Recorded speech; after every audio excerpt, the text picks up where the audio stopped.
Paul, Welcome. any thoughts to add there?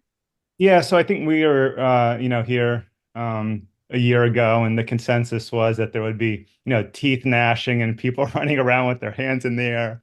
I mean, that never really transpired, and I think, a year ago I pointed out that, people are still working. As long as people are working, I think we'll be okay. I mean, you need unemployment for a real hard-hitting recession.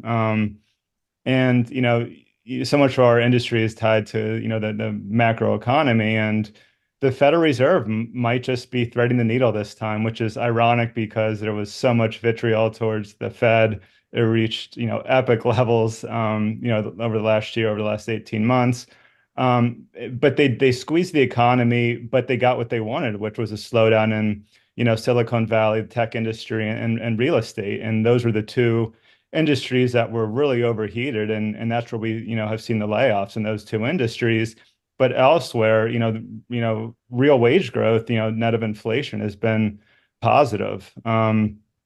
So I think that's kind of why we maybe outperformed relative to expectations.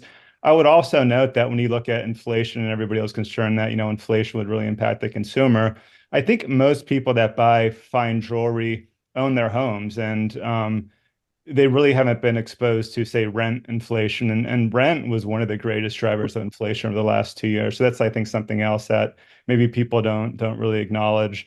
But overall, if I'm just looking at, say, the global diamond jewelry industry, I think, if we look at sales, I think we were down, anywhere from a mid to high single digit percent last year.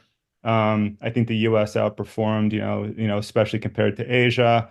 So that kind of takes us to 2024, which I think it's a little bit more difficult to forecast given all the catalysts we're going to have to deal with. But last year expectations were too low and we outperformed. This year expectations, maybe a little high, but I think we're going to have much more of a normal year, if you will, in 2024.